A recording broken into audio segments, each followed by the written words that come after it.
അപ്പോൾ പുതിയൊരു വീഡിയോയിലേക്ക് എല്ലാവർക്കും സ്വാഗതം കേട്ടോ. നമ്മൾ ഇന്ന് പറയാൻ പോകുന്നത് എസ്സേസിനെ കുറിച്ചിട്ടാണ്. ഏതൊക്കെ എസ്സേ ആണ് മിസ് വരിക എന്നുള്ള ഒരുപാട് കമൻസ് ഇന്നലെ പറഞ്ഞിരുന്നു. അപ്പോൾ മിസ് പറഞ്ഞിട്ടുണ്ടായിരുന്നു ഓൾമോസ്റ്റ് വരുന്ന എസ്സേകളൊക്കെ മിസ് എന്ത് ചെയ്യാം, നിങ്ങൾക്ക് വീഡിയോ ആക്കി അപ്ലോഡ് ചെയ്യാന്നുള്ളത്. അതാണ് നമ്മൾ പറയാൻ പോകുന്നത്. ആദ്യം തന്നെ നമ്മൾ മഹാകാവ്യങ്ങളെ കുറിച്ചിട്ടുള്ള ഒരു എസ്സേ നിങ്ങൾക്ക് മോഡൽ എക്സാമിന് വന്നിട്ടുണ്ട് അല്ലേ. അപ്പം അതേപോലുള്ള ഒരു എസ്സേ ആണ്. വീണ്ടും മിസ് അതിനൊന്ന് പരിചയപ്പെടുത്താണ് ചെയ്യുന്നത്. പെട്ടെന്ന് വായിച്ചു പോവുക കേട്ടോ. യെസ്, ഇപ്പം എന്താണ് പറയുന്നത്? കവേഹി ഭാവഹ കർമ്മഹാവ വാക്യം അല്ലെ, കാവ്യം. അപ്പം എന്താണ്? കവിയുടെ ഭാവമാണ് കാവ്യം എന്ന് പറയുന്നത്. നമ്മൾ പഠിച്ചിട്ടുണ്ട്. രണ്ട് വിധത്തിലുള്ള എന്തുണ്ടെന്നാണ് പറഞ്ഞത്? കാവ്യങ്ങളുണ്ട് അല്ലെ. ഏതൊക്കെയായിരുന്നു? ദൃശ്യകാവ്യമുണ്ട്, ശ്രവ്യകാവ്യം എന്നിങ്ങനെ രണ്ട് തരത്തിലാണ് കാവ്യങ്ങളുള്ളത്.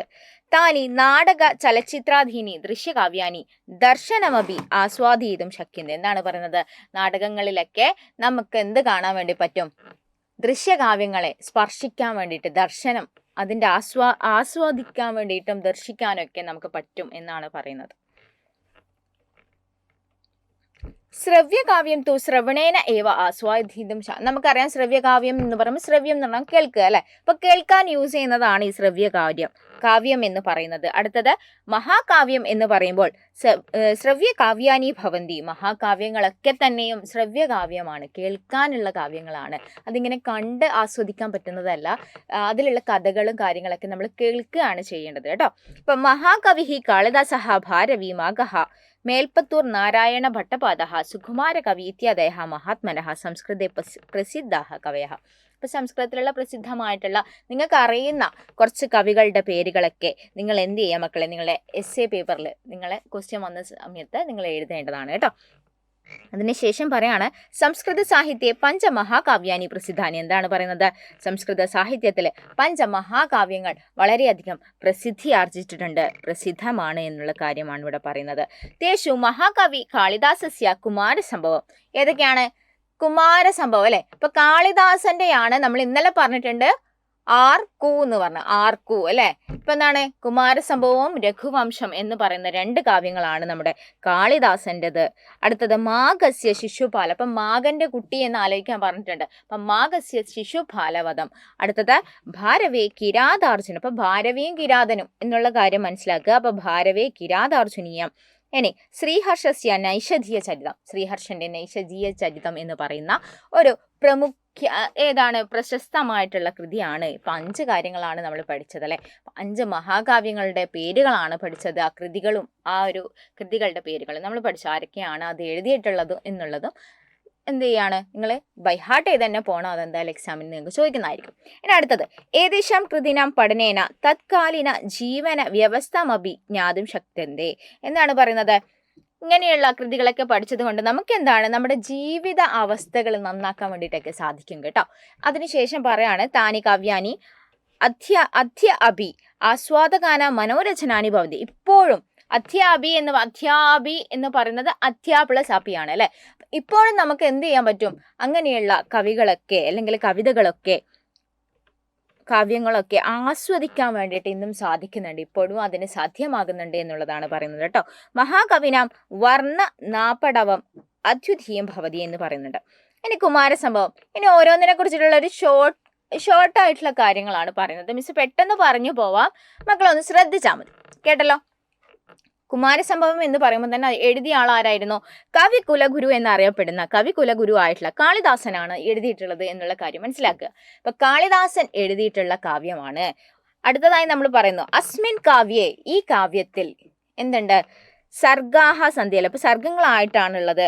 എനിക്കിന്തു പാർവതി പരമേശ്വരിയോഹോ വിവാഹ പര്യന്തോ കഥയാണ് ഇതിൽ പറയുന്നത്. അപ്പൊ കുമാരസംഭവത്തിൽ പറയുന്നത് പാർവതിയുടെയും പരമേശ്വരന്റെയും വിവാഹവുമായിട്ട് ബന്ധപ്പെടുത്തിയിട്ടുള്ള അവരുമായിട്ടുള്ള ആ ഒരു വിവാഹത്തിന്റെ ആ ഒരു ടൈമിലുള്ള തപസ് ചെയ്യുന്നതും അല്ലെ, ശിവന് വേണ്ടിയിട്ട് പാർവതി തപസ് ചെയ്യുന്നതും അങ്ങനെയുള്ള കാര്യങ്ങളൊക്കെയാണ് ഇവിടെ കൊടുത്തിട്ടുള്ളത്. അസ്മിൻ കാവ്യേ നായകഃ ശ്രീ പരമേശ്വര നായിക പാർവതി. അപ്പൊ നമുക്കറിയാം പാർവതിയുടെയും പരമേശ്വരന്റെയും കഥയാണ് കുമാരസംഭവത്തിൽ പറയുന്നതെന്ന് പറഞ്ഞു. അപ്പൊ അതിലെ നായകൻ എന്ന് പറയുന്നത് നമ്മുടെ പരമേശ്വരനും നായിക എന്ന് പറയുന്നത് ആരായിരിക്കും മക്കളെ? നായിക എന്ന് പറയുന്നത് പാർവതിയുമായിരിക്കും. ഓക്കെ, ഇത്രയും കാര്യങ്ങൾ മക്കൾ മനസ്സിലാക്കി വെക്കുക. ഇതാണ് കുമാരസംഭവം എന്ന് പറയുന്നത്. ഇനി അടുത്തതായിട്ട് പറയുന്ന രഘുവംശത്തെക്കുറിച്ചാണ്. അപ്പൊ രഘുവംശം എന്ന് പറഞ്ഞാൽ രഘുവിന്റെ വംശമാണ് രഘുവംശം എന്ന് നിങ്ങൾ ആലോചിച്ച് വെക്കുക.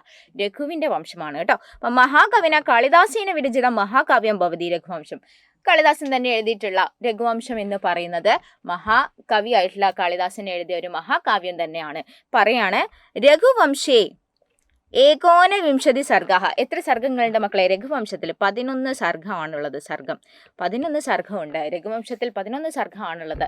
എന്നിട്ട് പറയാണ് സൂര്യവംശ രജ്ഞ ദിലീപസ്യ കഥ രഘുവംശേ കീർത്തയതി. എന്താണ് പറയുന്നത്? സൂര്യവംശം, രഘുവിന്റെ വംശം എന്ന് പറയുന്നത് സൂര്യവംശമാണ് കേട്ടോ. അപ്പൊ സൂര്യവംശത്തിലെ രാജാവായിട്ടുള്ള ദിലീപന്റെ കഥയാണ് ഇവിടെ പറയുന്നത്. രഘുവംശത്തിലെ സൂര്യവംശം, അതിലുള്ള ദിലീപൻ എന്ന് പറയുന്ന രാജാവിന്റെ കഥയാണ് രഘുവംശത്തിൽ പറയുന്നത്. ഇതൊരു ഷോർട്ട് ആക്കിയിട്ടാണ് കേട്ടോ. ഇതുപോലെ നിങ്ങൾ എസ് എ, പഞ്ചമഹാകാവ്യത്തിന്റെ എസ് എ ഒക്കെ വരികയാണെങ്കിൽ നിങ്ങൾക്ക് ഇത് എഴുതാം. ഓക്കെ, കിരാതാർജുനീയം എന്ന് പറയുന്നത് പഞ്ചമഹാകാവ്യേഷു അർത്ഥഗൗരവേണ വിശേഷം സ്ഥാന വഹതി ഭാരവിഹി കിരാതാർജുനീയം. എന്താണ്? പഞ്ചമഹാകാവ്യങ്ങളിൽ അർത്ഥഗൗരവേണ വിശേഷം, അർത്ഥഗൗരവമാണ് എന്ന് പറയുന്നതൊക്കെ ഭാരവിയെ കുറിച്ച് പറയുന്നതാണ് കേട്ടോ. അതൊന്നും മക്കൾക്ക് പഠിക്കാൻ പറ്റുന്നില്ല എന്നുണ്ടെങ്കിൽ പഞ്ചമഹാകാവ്യേഷു എന്താണ് പറയേണ്ടത്? പ്രധാനമായിട്ടുള്ളതാണ്, മുഖ്യമായിട്ടുള്ളതാണ് നമ്മുടെ കിരാതാർജുനീയം എന്നുള്ള കാര്യം നിങ്ങൾ എഴുതുക. മഹാഭാരതസ്യ വനപർവാണി വർണ്ണിതസ്യ അർജുനസ്യ പാശുപതാസ്ത്ര ലാഭ ഏവ 18 സർഗാത്മക. അപ്പൊ ഇവിടെ നിങ്ങൾ നോക്കേണ്ട സമയത്ത് നിങ്ങൾ ആകെ നോക്കേണ്ടത് മഹാഭാരതത്തിലെ വനപർവത്തിലാണ് ഇതുള്ളത് എന്ന് മനസ്സിലാക്കുക. വനപർവത്തിലാണ് കിരാതാർജുനീയം. വനപർവ്വതത്തിലാണ്, പർവ്വതത്തിലല്ല പർവ്വത്തിലാണ് കേട്ടോ. അപ്പൊ വനപർവമാണ്, മഹാഭാരതത്തിലെ വനപർവമാണ് എന്നുള്ള കാര്യം ആലോചിച്ച് വെക്കുക. അടുത്തത് അർജുനന്റെ കഥയാണ് ഇതിൽ വർണ്ണിക്കുന്നത്. കിരാതനും അർജുനനും അല്ലെ, കിരാതാർജുനി. അപ്പൊ അർജുനന്റെ കഥയാണ് ഇതിൽ പറയുന്നത് എന്നുള്ള കൂടി നിങ്ങൾ എഴുതുക. 18 സർഗമാണ്, 18 സർഗമുണ്ട് എന്നുള്ള കാര്യം മറക്കാതെ എഴുതുക കേട്ടോ. 18 സർഗങ്ങളുണ്ട്. ഇനി അടുത്തത് ശിശുപാലവധം. ശിശുപാലവധത്തെ കുറിച്ച് പറയുകയാണെങ്കിൽ കാവ്യയുഗേഷു അലങ്കാര ഗൗരവേണ പദലാളിത്യേന ച വിശേഷതാം വിലസിതി മാഗസ്യ ശിശുപാലവധം. എന്താണ്? അലങ്കാരങ്ങൾ കൊണ്ടും പദങ്ങൾ കൊണ്ടും, പദലാളിത്യം എന്ന് പറഞ്ഞാൽ ഒരുപാട് പദസമ്പത്തുകളൊക്കെ കൊണ്ട് വിശേഷമായിട്ടുള്ളതാണ് നമ്മുടെ മാഘന്റെ ശിശുപാലവധം എന്ന് പറയുന്നത് അല്ലെ. അപ്പൊ കാവ്യേസ്മിൻ 20 സർഗ. അപ്പൊ 20 സർഗമുണ്ട്, 20 സർഗമാണുള്ളത്, 20 സർഗമുണ്ട്. അതുപോലെ തന്നെ ചേതി രാജസ്യ ശിശുപാലസ്യ കഥാവനം. അപ്പൊ ചേതിയിലെ രാജാവ്, ഇപ്പൊ ചേതി രാജാവാണ്, ചേതി രാജാവ് അതാണ് ശിശുപാലൻ. അപ്പൊ ചേതി എന്ന് പറയുന്ന രാജ്യത്തെ രാജാവായിരുന്നു ശിശുപാലൻ. അപ്പൊ അദ്ദേഹത്തിന്റെ കഥയാണ് ശിശുപാലവധം എന്ന് പറയുന്നത്. മനസ്സിലായല്ലോ മക്കളെ? യെസ്. ഇനി അടുത്തത് നൈഷധീയ ചരിതം എന്ന് പറയുന്നത് ശ്രീഹർഷേണ വിരചിതം മഹാകാവ്യം ഭവതി. അപ്പൊ ശ്രീഹർഷൻ എഴുതിയിട്ടുള്ള ഒരു മഹാകാവ്യമാണ് നൈഷധീയ ചരിതം എന്ന് പറയുന്നത്. യെസ്. ഇനി അതിന്റെ ആശയ ഗാംഭീര്യം എന്ന് പറയുന്നത്, ആശയം എന്താണ് ഇത് അർത്ഥവത്താക്കുന്നത് എന്നാണ് പറയുന്നത്. നൈഷധേ വിദ്വദോഷതം. നൈഷധത്തിൽ എന്തില്ല? ദോഷങ്ങളില്ല എന്നാണ് പറയപ്പെടുന്നത്. അത്രയും മഹത്തരമാണ് ഈ നൈഷധീയ ചരിതം എന്ന് പറയുന്നു എന്നാണ് ഇവിടെ പറയുന്നത്. പിന്നീട് നമ്മൾ പറയാണ്, നമ്മൾ ന്യായങ്ങൾ, ന്യായങ്ങളുണ്ട് കേട്ടോ മക്കളെ. അപ്പൊ ലൗകിക ന്യായങ്ങൾ, ലൗകികമായിട്ടുള്ള ന്യായങ്ങളെ കുറിച്ചിട്ട് ജസ്റ്റ് ഒരു ഇൻട്രോ പോലെ നിങ്ങൾക്ക് പറയാണ് കേട്ടോ. അപ്പൊ എന്താണ് മക്കളെ? വർണ്ണനാമ പ്രധാന ഭവതി സാഹിത്യരചന അല്ലെ. വർണ്ണനാമകമായിട്ടുള്ള, നല്ല വർണ്ണമായിട്ടുള്ളതാണ് നമ്മുടെ സാഹിത്യരചന എന്ന് പറയുന്നത്. സാഹിത്യരചനാസു ലൗകിക ന്യായ പ്രസിദ്ധ. സാഹിത്യരചനകളില്ല ന്യായങ്ങൾ. എന്താണ് ന്യായങ്ങൾ എന്ന് പറഞ്ഞാൽ? നമ്മൾ പഴഞ്ചൊല്ല് എന്നൊക്കെ പറയില്ലേ, അപ്പൊ അതുപോലെ ഒരു കാര്യം, ഒരു വലിയൊരു കാര്യത്തിന് നമ്മൾ ചുരുക്കി പറയലാണ് ന്യായം അല്ലേ. ഇന്നലെ യൂണിറ്റ് ക്ലാസ് എടുക്കുന്ന സമയത്ത് നമ്മൾ ഡീറ്റെയിൽ ആയിട്ട് പറഞ്ഞിട്ടുണ്ട് കേട്ടോ.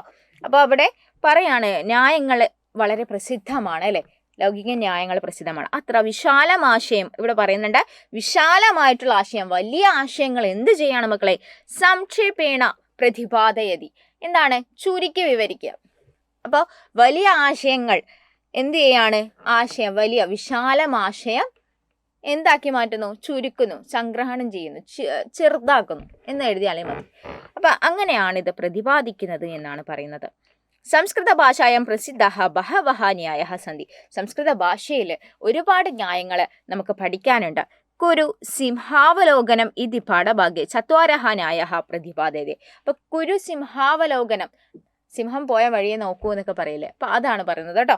അപ്പൊ സിംഹാവലോകനം, സിംഹത്തിന്റെ അവലോകനം എന്ന് പറയുന്നത് എന്താണ്? അങ്ങനെയുള്ള പാഠഭാഗത്തിൽ നമുക്ക് 4 ന്യായങ്ങളാണ് പഠിക്കാനുള്ളത്. 4 ന്യായങ്ങൾ നമ്മൾ പഠിക്കുന്നുണ്ട്. ഏതൊക്കെയാണെന്ന് നോക്കാം. ഓക്കെ, ഏതൊക്കെയായിരുന്നു?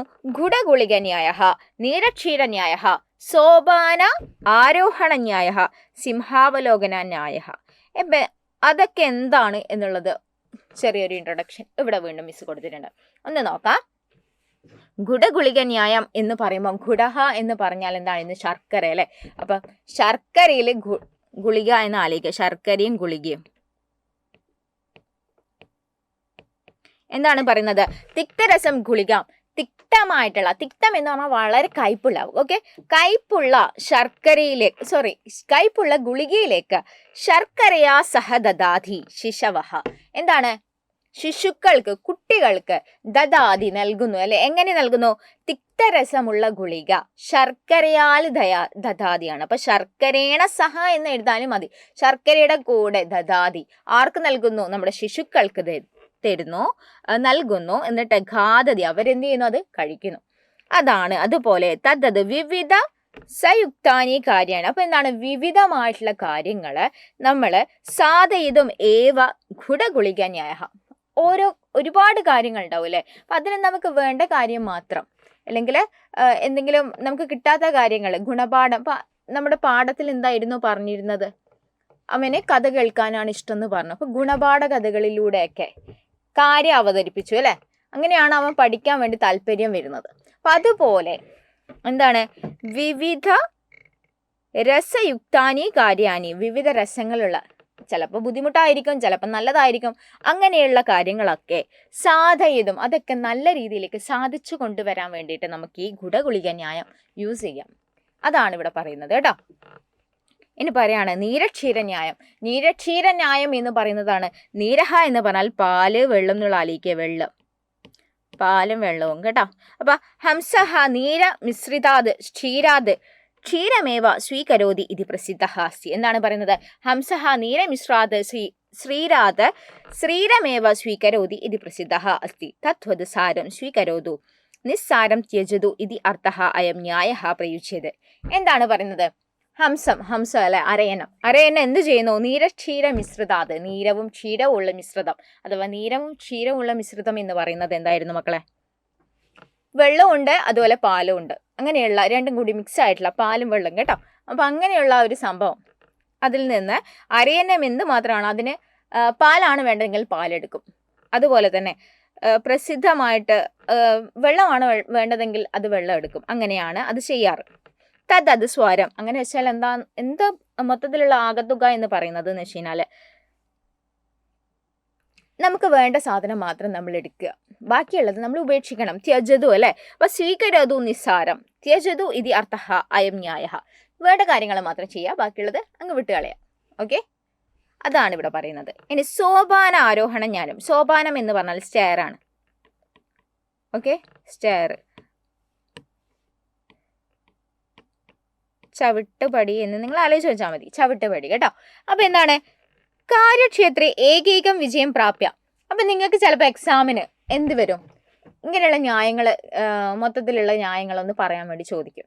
അപ്പൊ നിങ്ങൾ എന്ത് ചെയ്യുക? ഈ കഠിന പ്രയത്നം കൊണ്ട് കിട്ടി എന്നുള്ള കാര്യങ്ങളൊക്കെ വരുന്ന സമയത്ത് പെട്ടെന്ന് എഴുതുക. പ്രയത്നിച്ചാണ് ലഭിക്കുന്നതെങ്കിൽ സോപാന ആരോഹണ ന്യായമാണ് എന്നുള്ള കാര്യം നിങ്ങൾ മറക്കാതിരിക്കുക. ഓക്കെ, ഇനി കാര്യക്ഷേത്ര ഏകൈകം വിജയം പ്രാപ്യ അഗ്രേ ഗമനം സോപാന ആരോഹണം ഇവി കഥ്യന്തി അല്ലെ. അപ്പൊ ഇങ്ങനെ വിജയത്തിലേക്ക് ഇങ്ങനെ കയറി വരുന്നതാണ് ഇതിന്റെ ന്യായം എന്ന് പറയുന്നത്. ഓക്കെ, ഇനി അടുത്ത എന്താണ് മക്കളെ പറയുന്നത്? സിംഹ അവലോകന ന്യായം എന്നാണ് പറയുന്നത്. സിംഹ അവലോകന അല്ലെ. അപ്പൊ അവിടെ എന്തു പറയുന്നു? ആത്മനഃ സർവമഭിചരിതം പുനരവലോകനയാത് അർത്ഥാത് കാര്യപ്രാപ്തി അനന്തരം കൃതം കാര്യം പുനരവലോകനം എന്നാണ് പറയുന്നത്. അപ്പൊ സിംഹ അവലോകന ന്യായമാണ് നമ്മൾ പറയുന്നത് അല്ലെ. സിംഹ അവലോകന ന്യായം എന്ന് പറയുന്നത് മക്കളെ എന്താണ്? സിംഹാവലോകനം എന്ന് പറഞ്ഞാൽ സിംഹത്തെ പോലെ ചിന്തിക്കുക, അവലോകനം ചെയ്യുക, തിരിഞ്ഞു നോക്കിയിട്ട് നമ്മളുടെ ലൈഫിൽ നടന്ന കാര്യങ്ങളെ ഒന്ന് തിരിഞ്ഞു നോക്കി അതൊന്ന് അവലോകനം ചെയ്യുക. എന്തൊക്കെയാണ് നടന്നത്, എന്തൊക്കെയാണ് നടക്കാത്തത്, എന്തൊക്കെ പറ്റി, എനിക്കിപ്പോൾ എന്തൊക്കെ നല്ല നേട്ടങ്ങളാണ് ഉണ്ടായത്, എനിക്കുണ്ടായ കോട്ടങ്ങൾ എന്തൊക്കെയാണ് എന്നുള്ള കാര്യങ്ങളൊക്കെ അവലോകനം ചെയ്യുക, പഴയ കാര്യങ്ങളൊക്കെ ആലോചിക്കുക. അതാണ് ഇവിടെ ആലോചിക്കേണ്ടത് സിംഹ അവലോകന ന്യായം എന്ന് പറയുന്നത്. ഈ കാര്യങ്ങൾ മനസ്സിലായല്ലോ? യെസ്. ഇനി അടുത്തതായിട്ട് പറയാണ് വേദങ്ങളും വേദാംഗങ്ങളും ഉപനിഷത്തുകളും. ഇത് ഇമ്പോർട്ടൻ്റ് ആണ്, ചിലപ്പോൾ നിങ്ങൾക്ക് ഇതുപോലെ തന്നെ വരാം, വേദങ്ങളും വേദാംഗങ്ങളും ഉപനിഷത്തുകളും കേട്ടോ. അപ്പോൾ വേദങ്ങൾ എന്ന് പറയുമ്പോൾ 4 വേദമാണുള്ളത്. ഋഗ്വേദം, യജുർവേദം, സാമവേദം, അഥർവവേദം, 4 വേദങ്ങളുണ്ട്. ഇനി വേദാംഗങ്ങൾ എന്ന് പറയുമ്പോൾ വേദ അംഗങ്ങളാണ്, വേദത്തിൻ്റെ അവയവങ്ങളാണ് അല്ലേ. അപ്പം ശിക്ഷ, കൽപ്പം, നിരുക്തം, ഛന്ദ, ജ്യോതിഷം, വ്യാകരണം. ഓക്കെ, ശിക്ഷ, കൽപ്പം, നിരുക്തം, ഛന്ദ, ജ്യോതിഷം, വ്യാകരണം. ഇനി അടുത്തത് ഉപനിഷത്തുകൾ, ഒരുപാട് ഉപനിഷത്തുകളുണ്ട്. അപ്പം നോക്കാം. ഈർഷം, കേനം, കടം. ഈർഷ, കേന, കട, പ്രശ്ന, മുണ്ഡ, മാണ്ഡൂക്യ, തൈത്തരീയ, ഏതരേയ, ചാന്തോക്യം, ബൃഹദാരണ്യകം. ഇത്രയും ഉപനിഷത്തുക്കളുടെ പേരുകൾ നിങ്ങൾ പഠിച്ചു വെക്കണം. കേട്ടല്ലോ? എന്തൊക്കെയാണ്? ഈർഷ, കേന, കണ്ട, പ്രശ്ന, മുണ്ടക, മാണ്ഡൂക്യ, തൈത്തരീയ, ഏതരേയ, ചാന്തോക്യ, ബൃഹദാരണ്യകം. ഈ കാര്യങ്ങൾ പഠിച്ചു വെക്കണം. അതിനെക്കുറിച്ചിട്ടുള്ള ഒരു എസ്സേ നിങ്ങൾക്ക് വരുവാണെങ്കിൽ, ഒരു കുഞ്ഞ് എസ്സേ നിങ്ങൾക്ക് വരികയാണെന്ന് വിചാരിക്കുക. അപ്പം നമുക്കിതുപോലെ ഒരു എസ്സേ എഴുതാൻ വേണ്ടി സാധിക്കണം. എങ്ങനെയാണ് മക്കളെ എഴുതുക നോക്കാം. വൈദിക സാഹിത്യത്തെക്കുറിച്ചിട്ട് ഒരു എസ്സേ വന്നാൽ മക്കളെ നിങ്ങൾ ഇതൊക്കെ വെച്ച് എഴുതണം. ഭാരതീയ സാഹിത്യേഷു പ്രാചീനതമം സാഹിത്യം ഭവതി വൈദിക സാഹിത്യം എന്ന് പറയുന്നത്. അപ്പോൾ ഭാരതത്തിലെ പ്രാചീനമായിട്ടുള്ള, പഴയതായിട്ടുള്ള, പുരാതനമായിട്ടുള്ള ഒരു സാഹിത്യമാണ് വൈദിക സാഹിത്യം അല്ലേ.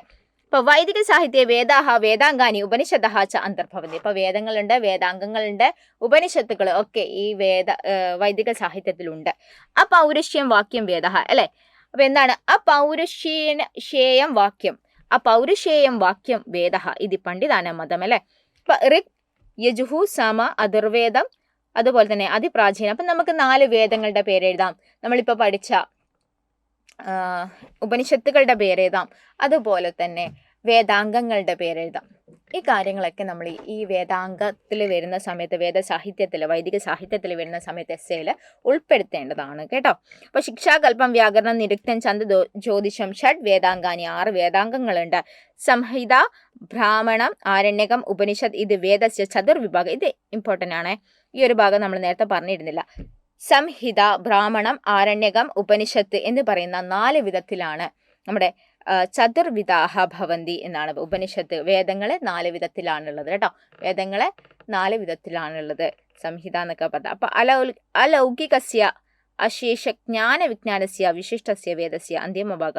അപ്പം ഇവിടെ നിങ്ങൾ ആലോചിക്കേണ്ടത് വേദസ്യ അന്തിമഭാഗം എന്ന് പറയുന്നത് ഉപനിഷത്താണ് എന്നുള്ള കാര്യം മനസ്സിലാക്കി വെച്ചാൽ മതി. ബാക്കി നിങ്ങൾ എഴുതിയില്ലെങ്കിലും കുഴപ്പമൊന്നുമില്ല കേട്ടോ. വേദസ്യ അന്തിമ ഭാഗം ഏതാണെന്ന് ചോദിക്കുമ്പോൾ നിങ്ങൾ ഉപനിഷത്തുക്കളാണ് എന്നുള്ള കാര്യം മനസ്സിലാക്കി വെക്കുക. ഉപനിഷത്തഃ അധ്യാത്മക വിദ്യാ പ്രധാനഃ ഭവന്തി. ഉപനിഷത്തഃ പ്രാചീന ഭാരതീയ സംസ്കൃതേഹ സൂചകാനിവ. അപ്പം പ്രാചീനമായിട്ടുള്ള ഭാരതത്തിലെ കാര്യങ്ങളൊക്കെയാണ് ഈ ഉപനിഷത്തുക്കൾ കൂടുതലായിട്ടും പറയുന്നത് എന്നുള്ള കാര്യങ്ങളൊക്കെ നിങ്ങൾ മനസ്സിലാക്കി വെക്കുക. ഇത്രയും കാര്യങ്ങളാണ് ഇവിടെ വൈദിക സാഹിത്യത്തിൽ നമുക്ക് പറയാനുള്ളത്. പിന്നെ കുറേ പേര് ഇന്നലെ ഇട്ട വീഡിയോയ്ക്ക് താഴെ മിസ്സേ ഹോർത്തൂസ് മലബാറിക്കുസിൻ്റെ ഒരു എസ്സേ ഇടാമോ എന്നൊക്കെ ചോദിച്ചിട്ടുണ്ടായിരുന്നു അല്ലേ. അതിനെക്കുറിച്ചിട്ടുള്ള എസ്സേ ആണ് മക്കളെ ഇവിടെ കൊടുത്തിട്ടുള്ളത്. ഹോർത്തൂസ് മലബാറിക്കുസിനെ കുറിച്ചിട്ടുള്ള എസ്സേ എന്തൊക്കെയാണ് അതിൽ വരുന്നതെന്ന് നോക്കാം. അപ്പം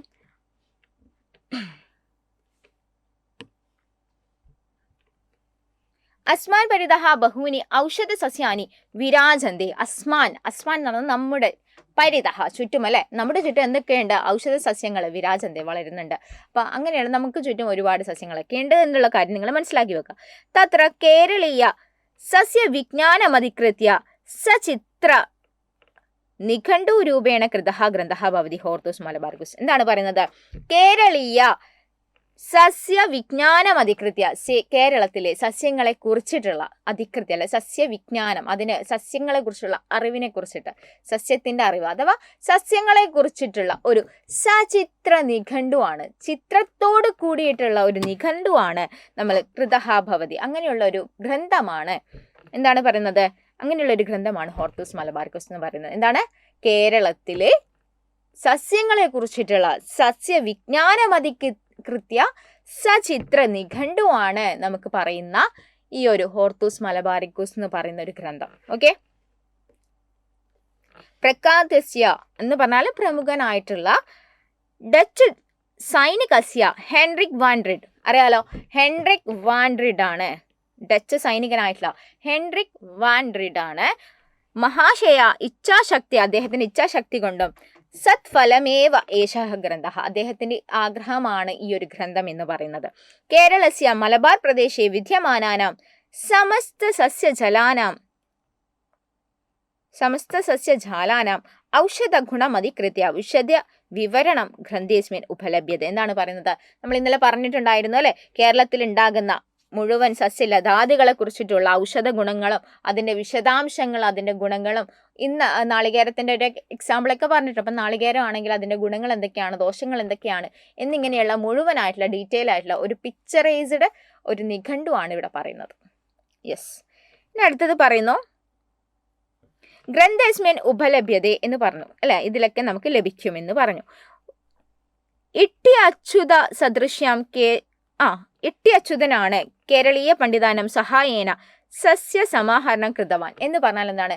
സസ്യങ്ങളുടെ ഈ ഒരു പുസ്തകത്തിലേക്കുള്ള സമാഹരണം, കൂടിച്ചേർക്കൽ, അല്ലെങ്കിൽ ഇതൊക്കെ ഒന്ന് കൂട്ടി യോജിപ്പിച്ചത് ആരായിരുന്നു? നമ്മുടെ ഇട്ടി അച്യുതനായിരുന്നു, കേരളീയനായിട്ടുള്ള ഇട്ടി അച്യുതനായിരുന്നു കേട്ടോ. ഇപ്പൊ നെതർലാൻഡിലെ ആംസ്റ്റർഡാം നഗരത്തില് 1678 നമ്മൾ പറഞ്ഞിട്ട് 678 അല്ലെ, അപ്പൊ 1678 ആംസ്റ്റർഡാമില്, നെതർലാൻഡിലെ ആംസ്റ്റർഡാമിലാണ് ഈ ഒരു ഗ്രന്ഥം വന്നിട്ടുള്ളത്. മലബാർ പ്രദേശസ്യ ഉദ്യാനം എന്നാണ് ഈ ഗ്രന്ഥസ്യ. അപ്പൊ മലബാർ പ്രദേശസ്യ ഉദ്യാനം, അപ്പൊ ഈ ഗ്രന്ഥത്തെ സൂചിപ്പിക്കുന്ന മലബാർ പ്രദേശത്തിന്റെ ഉദ്യാനം, പൂന്തോട്ടം എന്നുള്ള പേരിലാണ് ഈ ഒരു ഗ്രന്ഥം അറിയപ്പെടുന്നത് എന്നുള്ള കാര്യം കൂടി നിങ്ങൾ മനസ്സിലാക്കി വെക്കുക. ഇനി അടുത്തത് കൊല്ലാട്ട് വൈദ്യൻ ഇത് പ്രസിദ്ധ ഇട്ടി അച്യുതൻ സ്വസ്യ സമസ്ത ജ്ഞാനം ഗ്രന്ഥരചനൈഹി അപ്പൊ അദ്ദേഹത്തിന്റെ ജ്ഞാനം, അദ്ദേഹത്തിന്റെ അറിവ് മുഴുവനും ഈ പുസ്തകത്തിന് വേണ്ടി അദ്ദേഹം ചെലവാക്കിയിട്ടുണ്ട് എന്നാണ് പറയുന്നത്. കൊല്ലാട്ട് വൈദ്യൻ എന്നറിയപ്പെടുന്നത് ആരാണെന്ന് നിങ്ങൾക്ക് ചോദിക്കാം. അപ്പൊ നിങ്ങൾ എന്ത് എഴുതണം മക്കളെ? കറക്റ്റ് ആയിട്ട് എഴുതണം, അത് ഇട്ടി അച്യുതനാണ് എന്നുള്ള കാര്യം കേട്ടോ. അപ്പൊ കൊല്ലാട്ട് കുടുംബേന പാരമ്പര്യ സവിജ്ഞാനം ചോൽക്കോട്ട് പുസ്തകം അല്ലെ. അപ്പൊ ചോൽക്കോട്ടെ എന്ന് പറയുന്ന ഒരു പുസ്തകം അവർ പാരമ്പര്യമായിട്ട് ഒരു പുസ്തകം ഉണ്ടാക്കിയിട്ടുണ്ടായിരുന്നു, അവരുടെ വൈദ്യന്മാരുടെ കാര്യങ്ങളൊക്കെ ഉള്ള. അപ്പൊ ആ ഒരു പുസ്തകത്തിലുള്ള കാര്യങ്ങളും കൂടി ഇതിലേക്ക് ആഡ് ചെയ്തിട്ടാണ് ഈ ഒരു പുസ്തകം നിർമ്മിച്ചിട്ടുള്ളത് എന്നാണ് അവിടെ പറയുന്നത്. ഇത്രയും കാര്യങ്ങളാണ് പറയുന്നത്. പിന്നെ അവിടെ പറഞ്ഞ വേറൊരു കാര്യം എന്താണെന്ന് വെച്ച് കഴിഞ്ഞാൽ പ്രഥമതയാ മലയാള ലിപി അസ്മിൻ ഗ്രന്ഥേ. അപ്പൊ ആദ്യമായിട്ട് മലയാള ലിപി അച്ചടിച്ചു വന്നത്, പ്രസിദ്ധീകരിച്ചതൊക്കെ ഈ ഒരു പുസ്തകത്തിലാണ് എന്നാണ് പറയുന്നത്. ഇത് ഒരുപാട് ഭാഷകളിലുണ്ട് എന്ന് നമ്മൾ പറഞ്ഞിട്ടുണ്ട് അല്ലെ. യെസ്, ഒരുപാട് ഭാഷകളിലാണ് ഈ ഒരു കാര്യങ്ങൾ വന്നിട്ടുണ്ട് എന്ന് പറഞ്ഞു. ലാറ്റിനിൽ വന്നിട്ടുണ്ട്, അറബി, മലയാളം, അതുപോലെ മലയാളം, ഇംഗ്ലീഷ് തുടങ്ങിയ എല്ലാ ലാംഗ്വേജസിലും, ഒരുപാട് ലാംഗ്വേജസിലൊക്കെ ഈ ഒരു പുസ്തകം വന്നിട്ടുണ്ട് എന്നുള്ള കാര്യം പറഞ്ഞു. ഇനി അടുത്തതായി നമ്മൾ പറയാൻ പോകുന്നത് തെയ്യത്തെ കുറിച്ചിട്ടാണ്. കേരള പ്രസിദ്ധ ലോക നൃത്തവിശേഷ തെയ്യം ഇത് കഥയത്. അപ്പൊ തെയ്യത്തെ കുറിച്ചിട്ടുള്ള എസ് എ അപ്പൊ തെയ്യം കേട്ടോ, തെയ്യത്തെ കുറിച്ചുള്ള എസ് ആണ് ഇവിടെ പറയാവുന്നത്. കേരള പ്രസിദ്ധ ലോക നൃത്യവിശേഷ തെയ്യം എന്ത് കഥയത്. അപ്പൊ ലോകത്തിലെ നൃത്യവിശേഷമാണ് തെയ്യം എന്ന് പറയുന്നത് എന്നാണ് പറയുന്നത് കേട്ടോ. നൃത്യപ്രകാര മുഖ്യതയ കേരള രാജ്യസ്യ ഉത്തരഭാഗ ദൃശ്യ. ഉത്തരഭാഗത്ത്, കേരളത്തിന്റെ ഉത്തരഭാഗത്താണ് ഈ ഒരു തെയ്യം കൂടുതലായിട്ട് കാണപ്പെടുന്നത് അല്ലെ. കണ്ണൂരിലൊക്കെ ആ ഒരു സൈഡിൽ, കണ്ണൂർ, കാസർഗോഡ് ആ ഒരു ഭാഗത്തൊക്കെയാണ് കൂടുതലായിട്ട് കാണപ്പെടുന്നത്. യെസ്, ഇനി പറയാണ് തെയ്യം കേവലം നൃത്യരൂപം നാസ്തി. തെയ്യം എന്ന് പറയുന്നത് ഒരു നൃത്തരൂപം മാത്രമല്ല. എന്നിട്ട് പറയണ കിന്തു സഹ ധാർമ്മിക സാംസ്തിക പരമ്പരയ മഹത്വപൂർണ്ണ അംശം. നമുക്കറിയാതെ വളരെ ധാർമ്മികമാണ്, ദൈവപരമായിട്ടുള്ളതാണ് അല്ലെ. അതുപോലെ സാംസ്കൃതികമാണ്, നമ്മുടെ സംസ്കാരത്തെ കാണിക്കുന്നതാണ്, പരമ്പരാഗതമായിട്ടുള്ളതാണ് എന്നുള്ള കാര്യങ്ങളൊക്കെ നമുക്ക് ആഡ് ചെയ്ത് കൊടുക്കാൻ വേണ്ടി സാധിക്കും. അസ്മിൻ നൃത്യ കലാകാര ദേവതാരൂപേണ അലങ്കൃത ഭവന്തി. അപ്പം ഈ ഒരു നൃത്ത കലാകാരനെ നമ്മൾ എന്ത് ചെയ്യുന്നുണ്ട്? ദേവതയായിട്ട് അല്ലെങ്കിൽ ഒരു ദൈവമായിട്ടാണ് കാണുന്നത്. ഇനി പറയാണ് വിചിത്ര വസ്ത്രമാണ് അവർ ധരിക്കുന്ന വസ്ത്രം വിചിത്രമായിരിക്കും. നമ്മൾ പറഞ്ഞിട്ടുണ്ട് ഇന്നലെ, ചുവന്ന വസ്ത്രമാണ് അവർ ധരിക്കുക, അതുപോലെ മഞ്ഞൾ ഭസ്മമായിട്ടൊക്കെ ഇടുക അല്ലെ, അതുപോലെ മാല എന്ത് മാലയാണ് ഇടുക? പൂക്കൾ കൊണ്ട് നിറച്ചിട്ടുള്ള മാലയാണ് അവർ ധരിക്കുക. ആടയാഭരണങ്ങളൊക്കെ അണിഞ്ഞിരിക്കും എന്നുള്ള കാര്യങ്ങളൊക്കെ നമ്മൾ പറഞ്ഞിട്ടുണ്ട്. ഡീറ്റെയിൽഡ് വീഡിയോ നമ്മൾ പറഞ്ഞിട്ടുണ്ട്. അപ്പോൾ ഇതിനൊരു കൺക്ലൂഷൻ എന്ന രീതിയിലാണ് മിസ് ഇന്നൊരു എസ് പറയുന്നത് കേട്ടോ. അപ്പോൾ ഇവിടെ പറയാണ് വിചിത്ര വസ്ത്രങ്ങൾ യൂസ് ചെയ്യുന്നുണ്ട്. വിശാല മുകുടാനി, വിശാലമായിട്ടുള്ള കിരീടങ്ങളാണ് അവർ വെക്കുന്നത്. വിവിധ വർണ്ണയുക്താനി ഭൂഷണാനി, അവർ ഒരുപാട് ഭൂഷണങ്ങൾ യൂസ് ചെയ്യുന്നുണ്ട്. പിന്നെ പറയാണ് ഭൂഷണാനി ധരന്തി, ഒരുപാട് ആഭരണങ്ങളൊക്കെ അണിയുന്നുണ്ട്. തേഷാ മുഖേഷു സുന്ദരം ചിത്രലേപനം ക്രിയത, അവരുടെ മുഖത്ത് സുന്ദരമായിട്ടുള്ള ചിത്രലേപനം എന്ന് പറഞ്ഞാൽ വളരെ മനോഹരമായിട്ട് ചിത്രങ്ങളൊക്കെ വരക്കും. മുഖത്ത് നല്ല രീതിയിലുള്ള ചിത്രങ്ങളൊക്കെ വരച്ചിട്ടുണ്ടാവും, മനോഹരമായിട്ടുള്ള. ഓക്കെ. തെയ്യം പ്രദർശന സമയേ മന്ദിരേഷു തഥാ കാവുഷു വിശേഷ പൂജേഷു ക്രിയതേ എന്നാണ് പറയുന്നത് അല്ലെ, പൂജാഹ ക്രിയതേ. അപ്പൊ ഇവിടെ എന്താണ് തെയ്യം എന്ന് പറയുന്നത്? മന്ദിരത്തില്, നമ്മുടെ കാവിലോ മന്ദിരത്തിലൊക്കെയാണ് ഇത് കൂടുതലായിട്ട് കാണപ്പെടുന്നത് അല്ലെ. അപ്പൊ ഇവിടെയൊക്കെ വിശേഷ പൂജകൾ നടക്കും ഈ തെയ്യം വരുന്ന സമയത്ത് ആണല്ലോ. അപ്പം ഢോളവാദനം, ഗീതാഗായനം, മന്ത്രപാഠനം എന്നിങ്ങനെയുള്ള കാര്യങ്ങളൊക്കെ ഇവിടെ നടക്കാറുണ്ട് എന്നുള്ള കാര്യമാണ് ഇവിടെ പറയുന്നത്. അപ്പൊ തെയ്യം കലാകാരഹ ക്ഷണേ ദേവതാ സ്വരൂപ എന്നാണ് പറയുന്നത്. അപ്പൊ തെയ്യം കലാകാരൻ എന്ന് പറയുന്നത് ദേവതാ സ്വരൂപമാണ്, ദൈവത്തിന്റെ രൂപമാണ്, ദൈവത്തിന്റെ ഒരു രൂപമാണ് അല്ലെ. അപ്പൊ പാവപ്പെട്ടവർക്കുള്ള ഒരു അവരുടെ സങ്കടങ്ങൾ കേൾക്കാൻ വേണ്ടിയിട്ടുള്ള ദൈവം ഇറങ്ങി വന്നതാണെന്നൊക്കെയാണ് നമ്മൾ ഇന്നലെ ടെക്സ്റ്റ് ബുക്കിൽ വായിച്ചപ്പോൾ പറഞ്ഞത്. അപ്പൊ അത് തന്നെയാണ് നിങ്ങൾ എഴുതേണ്ടത് കേട്ടോ. ദൈവത്തിന്റെ സ്വരൂപമാണ് ഈ തെയ്യം എന്ന് പറയുന്നത്. അസ്യ മാധ്യമേന ലോകഹ സംസ്കൃതി ആസ്താം പരമ്പര. അപ്പൊ സംസ്കാരവും നമ്മുടെ പരമ്പരയൊക്കെ നമുക്കിതിൽ കാണാൻ വേണ്ടി സാധിക്കും എന്നുള്ളത് കൂടി നിങ്ങൾ ആഡ് ചെയ്ത് കൊടുക്കുക മക്കളെ. പിന്നെ പറയാണ് തെയ്യം കേരളെ അത്യന്തം പ്രസിദ്ധാഹ പവിത്രാഹ സാംസ്കൃതിക ഉത്സവാഹ. അപ്പൊ സാംസ്കൃതിക ഉത്സവമാണ്, അത് വളരെ പ്രസിദ്ധവും പവിത്രവുമാണ് എന്നുള്ള കാര്യം പറഞ്ഞിട്ടുണ്ട്. ഇനി തെയ്യത്തെ കുറിച്ചിട്ട് ജസ്റ്റ് ഒരു ചെറിയൊരു ഇൻട്രൊഡക്ഷൻ കൂടി നിങ്ങൾക്ക് ഇപ്പോൾ തരുന്നുണ്ട്. ഏകം അനുഷ്ഠാന കലാരൂപം ഭവതി തെയ്യം. അനുഷ്ഠാന കലയാണ്, അനുഷ്ഠാന കലാരൂപമാണ് തെയ്യം എന്ന് പറയുന്നത്. തെയ്യം ഉത്തര കേരളയെ പ്രചലിതാഹ. അപ്പോൾ തെയ്യം എന്ന് പറയുന്നത് ഉത്തര കേരളത്തിൽ പ്രചലിപ്പിക്കപ്പെട്ടതാണ്, അഥവാ ഉത്തര കേരളത്തിലുള്ളതാണ്, പ്രസിദ്ധമായതാണ്. ഇതം കലാരൂപം ദേവാലയെ അനുഷ്ഠാനം. അപ്പൊ ഈ കലാരൂപം എവിടെയാണുള്ളത്? ദേവാലയത്തിലാണ് പറയുന്നത്, ദേവാലയത്തിലാണ് അനുഷ്ഠിക്കുന്നത് കേട്ടോ. അത്ര പൂർവികാണാം വീരപുരുഷാണാം വീരചരിതം പ്രതിപാദിത. അപ്പൊ ഇവിടെ പൂർവികന്മാരുടെ വീരചരിത്രമാണ് ഇവിടെ പ്രതിപാദിക്കുന്നത്. അതിസുന്ദരം കലാരൂപം ഭവതി തെയ്യം. അതിസുന്ദരമായിട്ടുള്ള കലാരൂപമാണ് തെയ്യം എന്ന് പറയുന്നത്. തെയ്യം ഇത്യസ്യ ദൈവമിത്തി അർത്ഥം. തെയ്യം എന്ന് പറയുന്നത് ദൈവം എന്ന അർത്ഥത്തിലാണ്. ഭൂമാവഗത ദേവത ഭവതി തെയ്യം. അപ്പൊ ഭൂമിയിൽ ആഗമിച്ച, ആഗമനം എന്നാണ് വന്ന, ഭൂമിയിലേക്ക് വന്ന ദൈവമാണ് തെയ്യം എന്ന് പറയുന്നത്. അത്ര നർത്തക കോലധാരി ഇത്യുച്ചത്. നർത്തകനെ എന്ത് പേര് വിളിക്കുന്നത്? നമ്മൾ കോലധാരി എന്നാണ് വിളിക്കുന്നത്. എന്ത് പേരിലാണ് വിളിക്കുന്നത്? കോലധാരി എന്ന് പറയുന്നു. അതുപോലെ കലാരൂപസ്യ ശിരോഭൂഷണം, തലയിൽ വെക്കുന്ന ഭൂഷണത്തെ എന്ത് വിളിക്കുന്നു? മുടി ഇതി എന്ന് വിളിക്കുന്നു. മുടി എന്നാണ് വിളിക്കുന്നത്. തലയിൽ വെക്കുന്ന കിരീടത്തെ നമ്മൾ മുടി എന്ന് വിളിക്കുന്നു. ഇനി അടുത്തത് പറയാണ് അത്ര വാദ്യോപകരണാനി ചീനി തുടി ഇലത്താളം. ചീനി തുടി ഇലത്താളമൊക്കെയാണ് ഇവിടെ യൂസ് ചെയ്യുന്നത്. ഇനി പറയാണ് അധുനാ ചാപഹ ബാണഹ ദണ്ഡഹ ഖഡ്ഗ. അത്ര ആയുധ, അധുന അല്ല ആയുധ കേട്ടോ. ആയുധ എന്ന് പറയുന്നത് ഇവിടെ ആയുധങ്ങൾ യൂസ് ചെയ്യുന്നത് ഏതൊക്കെയാണ്? ചാപം, ബാണം, ദണ്ഡം, ഖഡ്ഗം എന്നിങ്ങനെയുള്ള ആയുധങ്ങളൊക്കെ യൂസ് ചെയ്യുന്നുണ്ട്. ഇത്രയും കാര്യങ്ങളാണ് മക്കളെ ഇവിടെ പ്രധാനമായിട്ടും പറയുന്നത്. അപ്പൊ എസ്സേയുടെ കാര്യങ്ങൾ വരുന്ന സമയത്ത് മക്കളെ ഇതൊക്കെയാണ് നിങ്ങൾ എഴുതേണ്ടത്. പ്രധാനമായിട്ടുള്ള എസ്സേസ് ആണ് നമ്മൾ ഇന്ന് ഡിസ്കസ് ചെയ്തത്. അപ്പം എല്ലാവരും നന്നായിട്ട് എക്സാം എഴുതുക. അപ്പോൾ ഓക്കെ.